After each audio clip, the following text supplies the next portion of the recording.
Welcome to the Education Finance Committee of Wednesday, June 2nd, and I'm calling this meeting to order. I want to acknowledge that we have received some regrets from Trustee Lindquist and Trustee Barrett at this point in time. Do we have any, and I would like to go through the land acknowledgement. And in the light of the discovery of the remains of the 215 children at a former residential school in BC last week, it is important that we remember the reasons why we perform a land acknowledgement. The land acknowledgement is a small but important step to truth and reconciliation in honoring the traditional territories of the Indigenous people who call this land home before us. It helps us recognize the Indigenous people's inherent rights to the land and respect their inherent kinship beliefs with respect to the land, that it existed before us, continues today, and will go on into the future. It is with this commitment to the truth and reconciliation that I state our land acknowledgement. The Durham District School Board acknowledges that many Indigenous nations have long-standing relationships, both historic and modern, and the territories upon which our school boards and schools are located.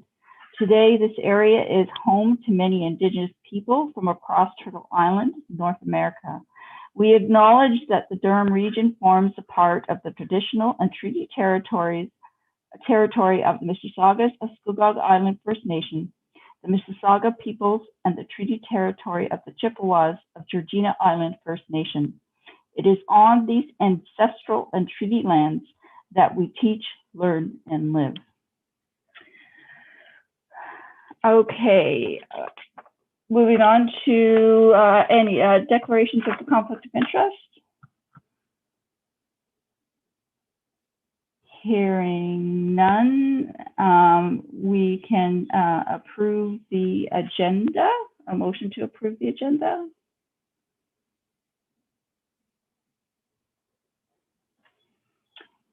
Yes, Trustee Barnes. Any opposed? Seeing none. The agenda has been approved as published. We don't have minutes to approve because we have that in camera, so that's fine. I believe I said I've mixed my agendas up again. I believe we're now onto the actual draft of the budget. Associate Director Wright, I'm going to pass it to you. Thank you very much, Madam Chair. Good evening, everyone. Start with some opening remarks and then pass it over to some of my colleagues to walk you through the presentation this evening. We've had a slow start to the budget process this year due to the delay in the release of the GSN, which we received from the Ministry of Education on May 4th. And though everyone is working hard right now to make up for lost time, the ministry maintaining their reporting date of June 30th is putting us in a bit of a time crunch.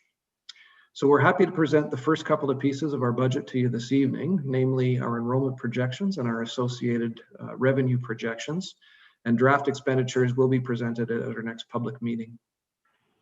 The GSN announcement did bring increases in some areas, and those will be highlighted by Jennifer Machen a little bit later in this report when she walks us through the revenue side of our budget. In terms of a big picture review of the GSN, there were definitely some areas we were hoping to see attract some attention that unfortunately did not, which will create some financial pressures for us. There are some benefit rate increases, CPP, EI, and OMERS contribution rate increases with no associated increase in the benefits benchmark to offset, which will create about a $1.8 million pressure for us next year that we'll need to absorb. Our signed transportation contracts through DSTS increase at an annual rate of about 3% a year. And though we are receiving funding to support enhanced cleaning for transportation next year, this is the second year in a row that we've received no increase to the base allocation under the guise of a transportation review that has been ongoing for about 5 years. This year marked the beginning of a differentiated funding amount for secondary online learning class size. Online learning is funded average class size of 30, where regular funded average class size is 23. and that differentiated portion will increase over the next several years. But the impact of what the actual class size will look like really hasn't been tested or determined. A separate piece of the funding announcement was the COVID-related funding for next year. And on the surface, it seemed like a pretty significant sum, but the tone changes slightly when you get into the detail. So with $1.6 billion announced for the sector, about $500 million is already sitting in school board reserve funds. $450 million will be centrally procured PPE for the sector. And about $86 million is public health nurses who will be employed by public health units. $104 million is included in the GSN and tied to programs that support newcomers to Canada. But because immigration numbers have been much lower than normal due to the pandemic, these grants wouldn't have been generated. So this money is really a continuation of historical funding that ensures language programs will continue to operate.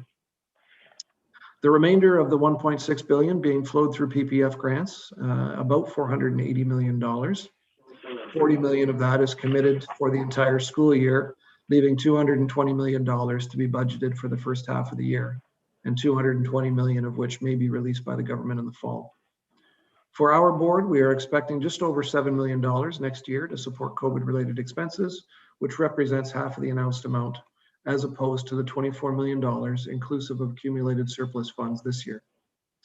Now, through you, Madam Chair, I'd like to pass the floor over to Jennifer Machen, Senior Finance Manager, to run through the first and third sections of the report included in your package this evening, and ask Carrie Trombino, Manager of Planning, to address enrollment projections in the middle. Thanks. Jennifer? Thank you, and through you, Madam Chair. Page 5, Section 1 outlines the budgeting and financial reporting process.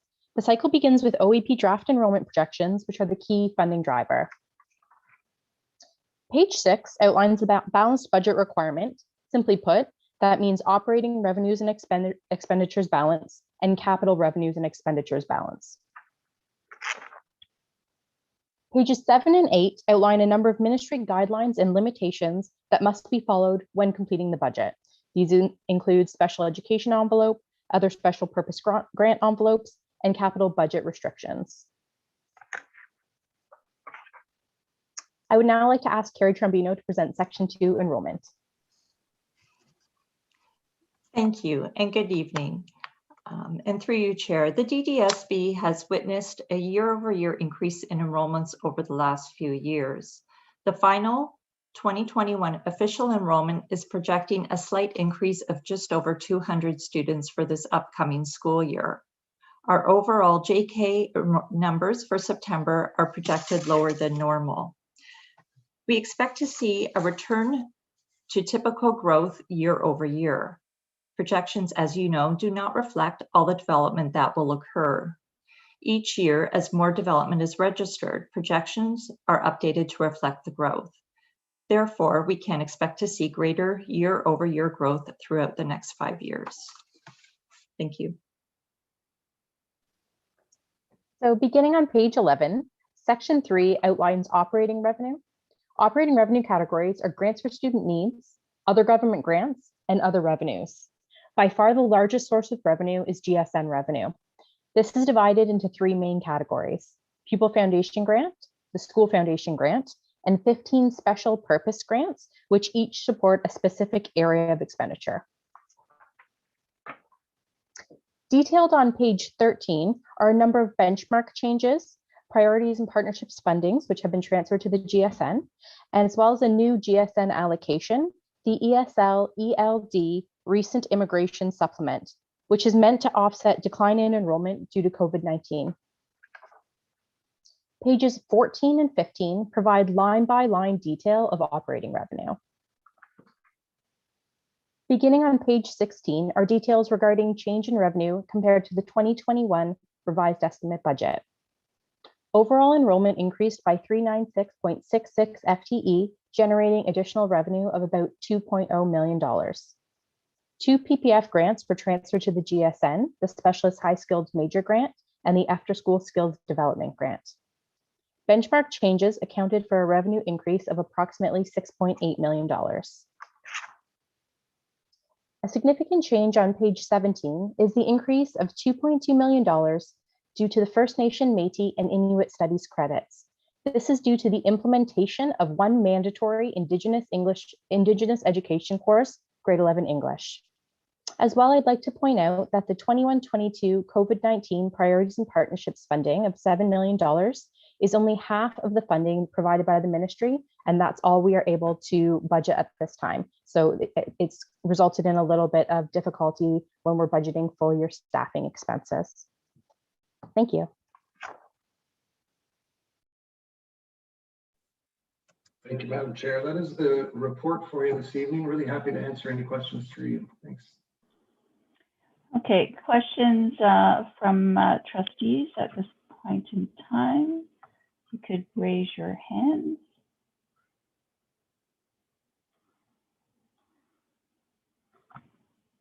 Trustee Barnes.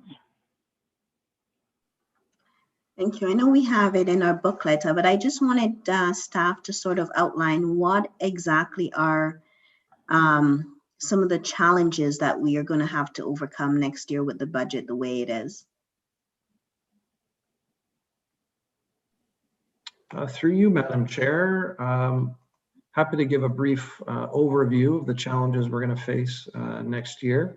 Though likely will bring some more detail to the public meeting when we discuss expenses. I think that the biggest challenge we're facing next year is the unknown. So we're in a position where we've asked families to identify what mode of learning they'd like to participate in September. But we've also recognized that we'll provide families an opportunity to amend their choice in August. And so we're not sure what classroom or school organizations will look like at this point and what the associated staffing implications will be based on the decisions that are made by families in August. I would suggest we're also not entirely sure what the needs of our students are going to be when they return after such a protracted period of transition from in-person to virtual, whether by choice or not by choice. The impacts of being isolated from friends and social situations and from regular schedules, etc. And so I think planning for how best to support students as they return next year is difficult. And so we're looking for flexibility in the budget, certainly as we go through the process, to be best able to adapt and adopt required services and resources in September once we've had a chance to assess students. I'd also like to highlight that though the COVID-19 funding that the government has provided is helpful and that it adds additional resources for us with which to serve our stakeholders, the way in which it's rolled out has been problematic from a planning perspective. We are, a 10-month organization largely when we talk about schools, and the Ministry of Education has provided funding for half of that school year.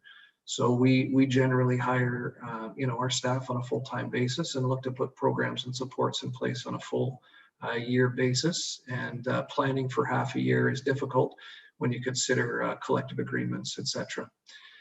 So planning for a lot of unknowns without a complete picture of our funding is certainly difficult. There are some funding pressures, a few of which I've highlighted in my opening comments as well, that we have to overcome within the funding that we've been allocated.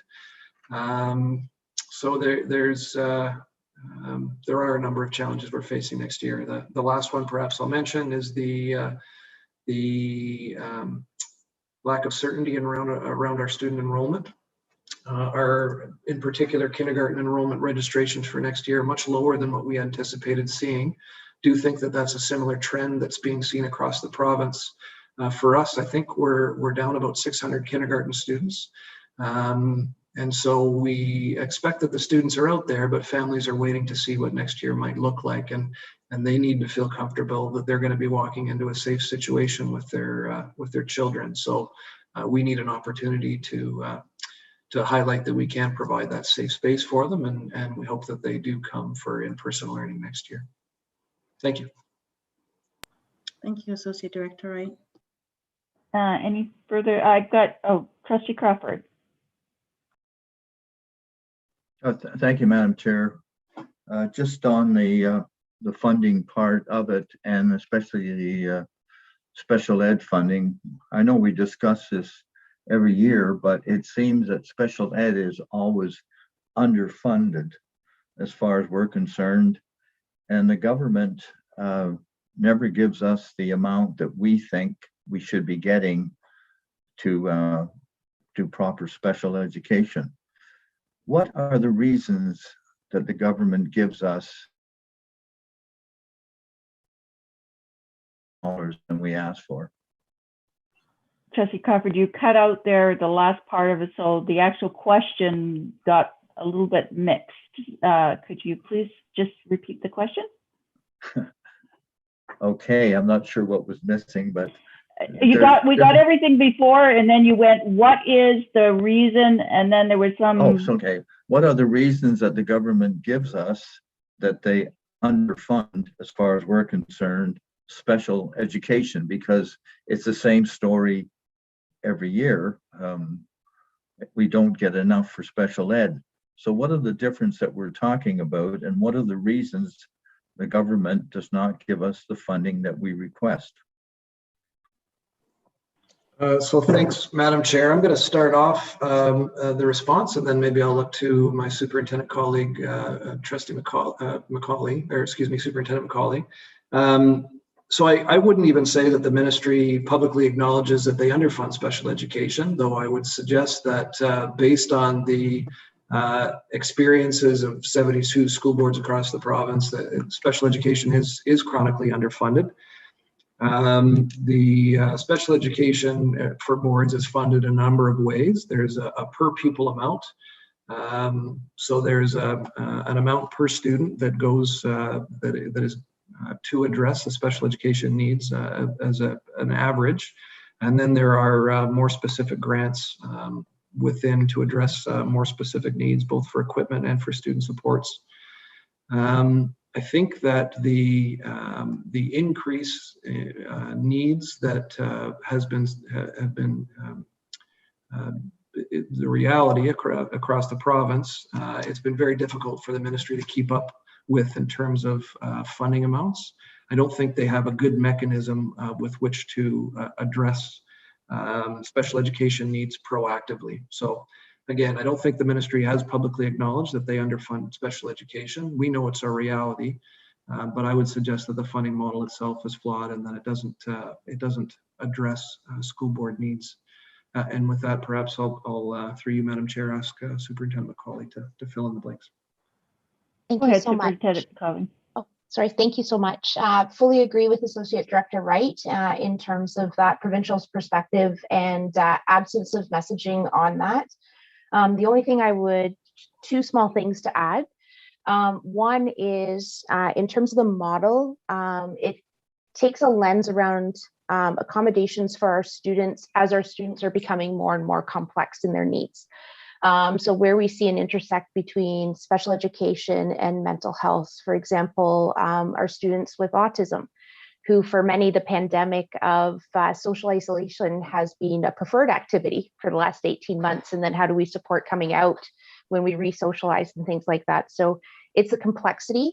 So I think the response is a yes, and it's education and we certainly see pressures across EDU funded programs, but as well as MCCSS, Ministry of Health, and that need to collaborate and really get a model going for our kids who have intersecting needs. The only other position as well is to say that we do have funds allocated within the DDSB draft budget for special education, but there are also other dollars in other portfolios that are servicing our students with special education needs and their experience at school as we look at inclusive schools. So for instance, within the transportation budget, certainly a large volume of dollars that go towards the transportation plans for our students with special education needs, accommodation dollars within the facilities budget, such as providing lighting strips, braille signage, and accommodations like that are within the facilities budget. We certainly see an attention to UDL within our curriculum budget, and then where we have intersecting identities for our students, and the attention and how that's attuned within the work of our equity and inclusive ed team as well. So when we look at the budget and the funding, it's a yes and that there is that deficit annually in which we're asking trustees to draw over additional dollars. And as Associate Director Wright said, it's about 6.7 for the 21-22 school year in terms of the proposal, but there are those other pockets as well that fund services for our kids. So we'll look inside the board, but also a community approach to our students and our families. So lots of work and opportunity ahead as we look to do that together with our community partners as well. So if I may, Madam Chair, then it sounds like you're saying that the government expects us to make up the difference out of our budget, and the money is there to make it up because we do each year. So it's just a matter that it's staggered. They're not up to what we were doing until a year later. If I may, Madam Chair, Trustee Crawford, I wouldn't say that that's accurate. I don't think the ministry does make up the difference on any annual basis. I think that there is a chronic annual underfunding of special education in terms of the services we provide, in terms of the services that our community expects us to provide, and the services that the Ministry of Education funds. So you make an interesting point. We do make up the difference every year, but it is made up out of any flexibility we have within our grants funding, and it's made up with funding that would support students in other areas. So so we are pulling flexible funding out of the grants to support our students with special needs. And, So and sorry. I was going to say, Trustee Crawford, as a longtime member of Hvac and the evolution of this, it's been the whole 20 years I've been on Hvac, even before I became a trustee. Special education has been underfunded.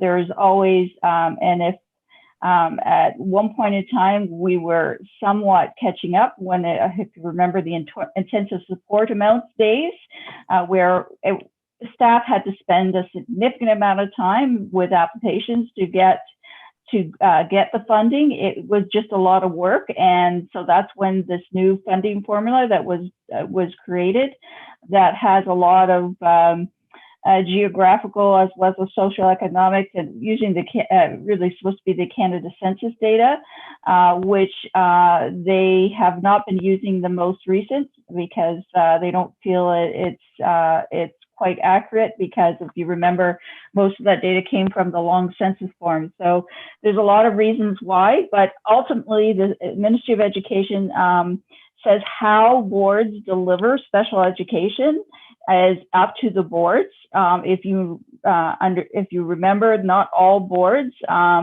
provide small class placements, so the range of options that we choose to provide here and support at the Durham District School Board. So what they say is that, we provide funding specific for special education, but there are other opportunities, as Superintendent McCauley had said, that from other areas that they expect us to make it up. Does it support all our students? No, it doesn't. And I can honestly tell you from across the province, as Associate Director Wright said, it has never funded, and it is the #1 concern across the province. And I know that there has been calls for renewing of the funding formula, because there is those complex needs that are happening now. And if you look also the way special education services have been delivered over the years, it has changed significantly. Anyways, I know we do it every year, and we also cover it every year, but it just seems not too politically smart to me to basically underfund something that should be priority 1. But I guess we're getting by somehow. Thank you very much. understand fully and totally agree. Trustee Morton. Thank you, and through you. I'm just looking at the other changes that have taken place this year, and I am extremely pleased that the grade 11 English course has changed. and that there is a 2.2 million increase in funding for that English, First Nations, Metis, and Inuit voices. And I'm thrilled that our board is doing that, but I am curious to know, are other boards in the province on board with this? So happy to give a brief answer, and I'll look either to my superintendent colleague, Superintendent Elmhurst, to fill in the blank. I see she's turned her camera on. So yes is the short answer. I do believe that there are other school boards taking the step of introducing an Indigenous English course in grade 11. Superintendent Elmhurst, through you, Madam Chair, maybe if you want to provide a little detail, that would be great. Absolutely, and through you, Madam Chair. So it is a practice that other boards have begun to undertake as well. So Durham Catholic began this year implementing all Indigenous English, and many boards all the way east have been doing it for the last few years. So we're certainly not new, and we know that there are other boards that are also beginning. So we're not the first, and there are lots beginning the practice, and we're learning from how they have implemented it to ensure that our implementation process is also effective. Thank you. This is definitely a move in the right direction. Thank you, Trustee Morton. Trustee Barnes. Thank you. I just wanted to follow up with our facilities budget. Did we already complete all our HVAC upgrades? Or were we on pretty good with most of our schools being new? Did we need to do that? I just wanted to know where we stand with that. And also, in following up on Trustee Morton, I know we have the grade 9D streaming coming up. I don't know, funding wise, are we expecting a fund to support that rollout, or is it just sort of embedded in our programming?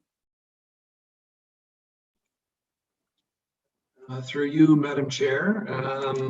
Your first question, Trustee Barnes, about the HVAC upgrades. I think we have made upgrades at all of our facilities this year, and I would say that we have really elevated the standard of our ventilation systems across the board.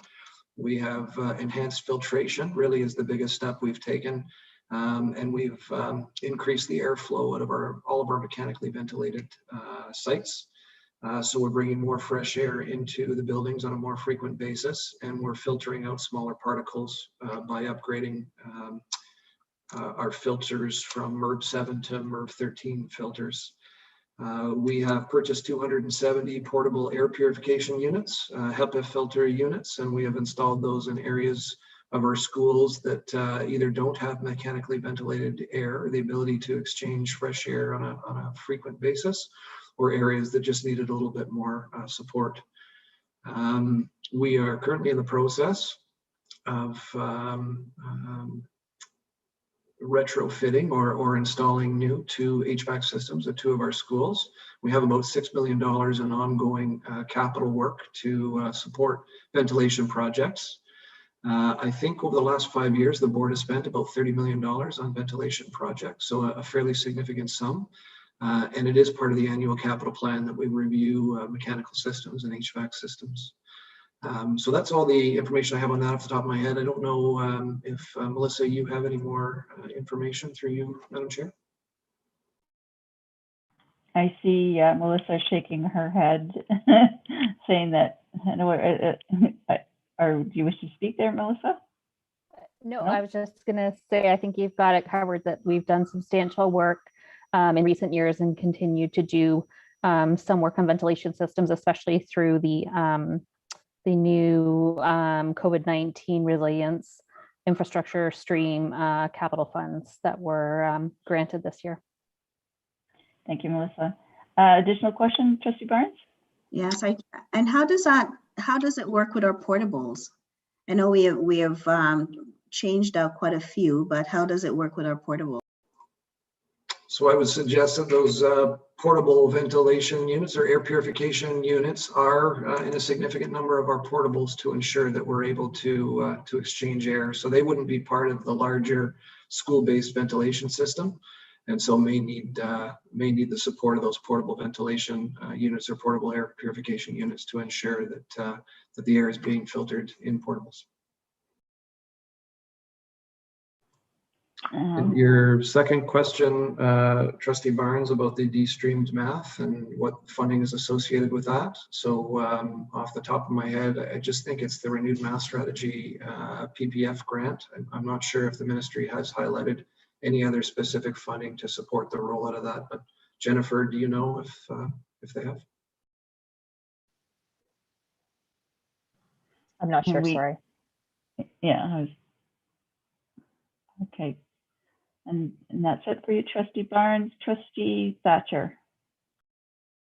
Thank you, and through you, Chair. I just wanted to commend Associate Director Wright and those before him for all of the improvements that we've made in our schools. And I think we've mentioned a number of areas, the HVAC, air conditioning, air purifying systems. And I just, I want to say that maybe at some point we'll get some students in those schools so they can benefit from them as well. Just my comment, I'm just a little bit frustrated. Thank you. Trustee Crawford, I see your hand is up. You have another question? Yes, I do, Madam Chair. Okay. This might be hypothetical come reality. So if it's too hypothetical, you can ask me to set it aside for another time. But we're very concerned about what the government is talking about on offline learning and virtual learning. And I'm assuming we're concerned about that because it could affect our funding. So just a hypothetical question, if we're funded by students and we were to lose 10% of our students, would we in fact lose 10% of our funding?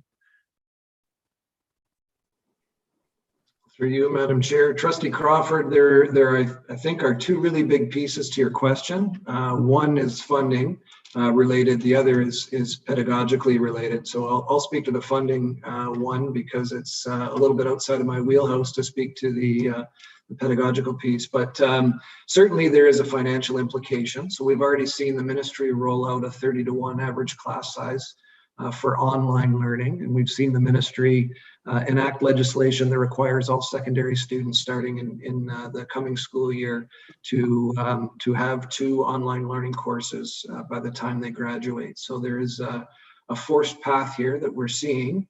The regular average secondary class size is funded at a ratio of 23-to-1. And again, that online funded class size average is 30-to-1. So we are seeing a reduction in our grant funding based on the requirement for those for secondary students to take online courses. I'm not sure, Director Marcia, if you would like to comment on the other piece. Thank you. Through you, Chair Edwards. I think the key piece that Associate Director Wright indicated is a forced pathway. And this decision in terms of the 2 online credits is definitely a loss in revenue for school boards.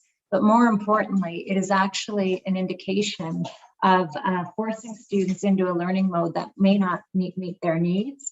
And so it is of significant concern to us, and that's not hypothetical. That is starting for students in our high schools. And it's something that we will continue to advocate to the ministry that they reconsider that position. E-learning has been successful for some students, but not all students. And it's really a mystery to us in terms of, other than the financial savings for the Ministry of Education, why they would be forcing students into those 2 credits. In terms of the hypothetical question, what's really fascinating about that hypothetical question, Trustee Crawford, is that not only then is it forcing students into e-learning courses, it's also potentially forcing them into not their local school board to provide that e-learning course, depending on how it all plays out. And so there again, while we're funded at a less amount for e-learning, there is now, it appears, potentially a potential pathway that forces students into a different provider, removing them as a student from their local school board. And of course, that has a lot of questions for us if that were to move forward. But that is at this point hypothetical, where we've seen things reported in the media. Okay, and if I may, then seeing this as finance, I can understand some of the other problems, but just basically talking about if students, it was mentioned 600 less applications for kindergarten, or if people decide to homeschool, or if people decide to take their education virtually or online, those are all things that are going to cause us to lose that type of funding because it's based on students.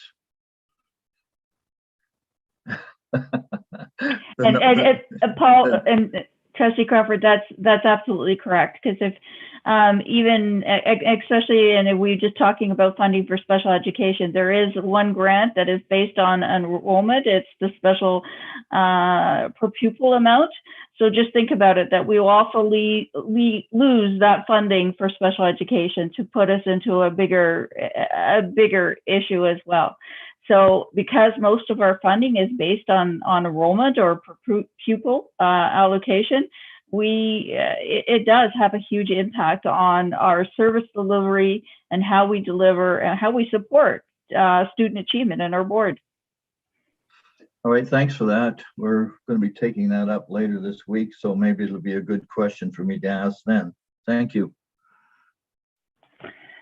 Any other questions from trustees? This is not a question, but it's just kind of a statement and a confirmation to Associate Director Wright, and we look at the revenues that are coming in. It looks like overall, really the percentage increase is really due to basically labor negotiations, the contractual labor negotiations. There and a bit of it looks like a bit of a shell game too, as some things have been moved around. I just humor me in confirmation on that, if I'm right or wrong. No, Chair Edwards, I think you're pretty close to the mark there. So provincially, we saw an announced 2.2% increase to the overall provincial budget for education, which does largely support centrally negotiated collective agreement salary and benefit increases. So there are specific areas within the grants package that we have seen increases.